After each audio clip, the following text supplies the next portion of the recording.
So today we're going to make a simple Scratch game that's going to include event handling, simple sequential execution, loops, variables, conditionals, parallel execution, and some message passing. So a little game description is we're going to make a game where the player controls a witch using the arrow keys to catch a falling pumpkin. If the witch misses the pumpkin, then the game is over. It's very important that you always have some goal and some purpose and some reason for somebody to even play your game by even having a score. So first we're going to start with our Scratch, and we're going to go ahead and click and get rid of that little cat. And we're going to open up the library and go into our fantasy and click down and find the witch one.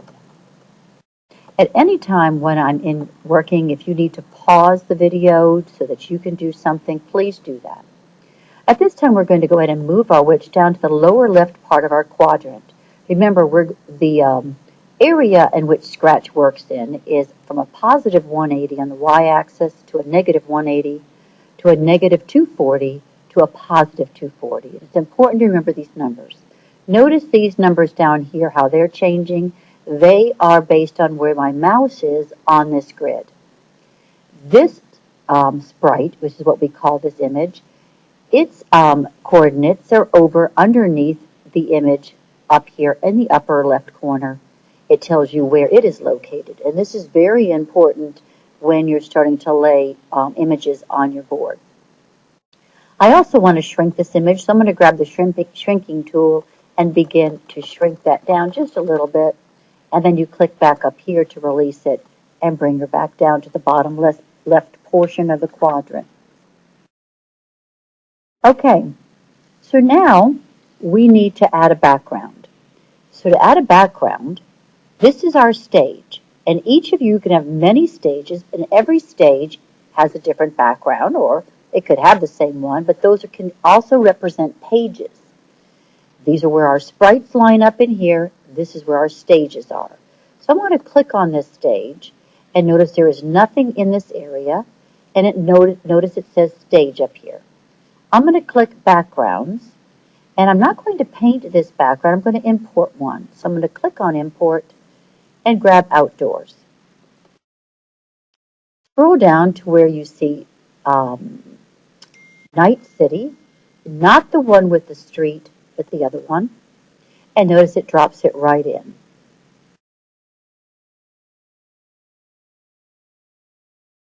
Now we're going to do something called event handling. We want to control the witch using the arrow keys, so that when we click the left arrow, the witch should move left, and when we click the right arrow, the witch should move right. This is a form of event handling. It's where you're responding to the user's actions like mouse clicks and even key presses. So I'm going to click on the witch, the sprite, and up here you can also name your sprite. So I'm just going to call it witch, and I'm going to click on the scripts.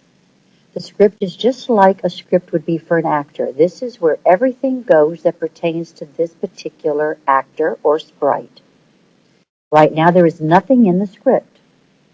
But I want it so that this sprite moves across my screen when I press the arrow keys or moves back when I press it.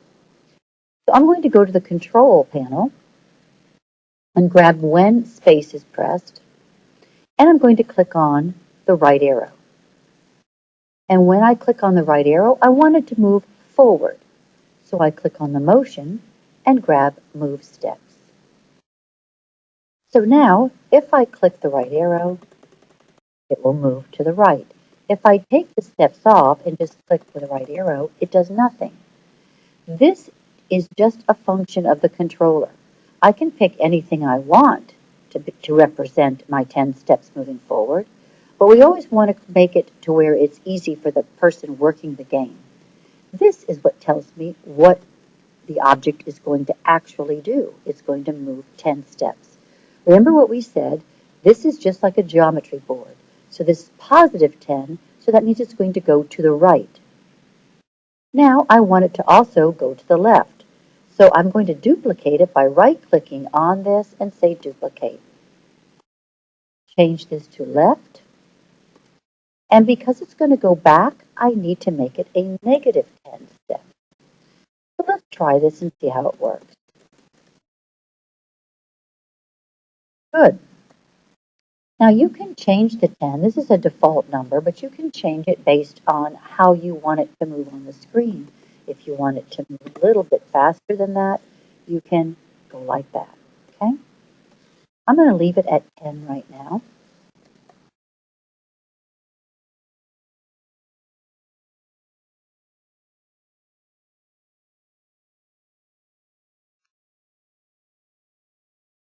Next thing we're going to do is we're going to paint the pumpkin. And the pumpkin is the main part of this, the main sprite, I should say. It's going to hold everything, but it's the one that really is going to be responding to the commands. We want the pumpkin to start from the top at a certain point. We want it to come down the y-axis. If our sprite witch gets it, we should get some points. If she doesn't get it, we lose. So this is the steps in which we need to design and think about while we're creating this pumpkin. So I'm going to go over here to where it says Paint a New Sprite. I'm going to grab the circle shape that's solid, change it to orange, and just create a pumpkin. Maybe I'll draw a little green stem just to give it that look.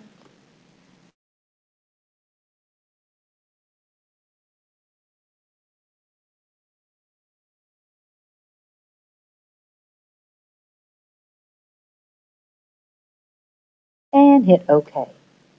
Let's move the pumpkin to the top and notice the coordinates on the pumpkin. The pumpkin is noted here. I can change the name to pumpkin. And the coordinates of the pumpkin are up here. Y a positive 138, X a negative 9. I'm going to make the pumpkin a little bit smaller so it's in relationship to the witch. Good. And notice that I can now move this up. I'm going to pause at this point so that you can make any changes and we can move to the second video.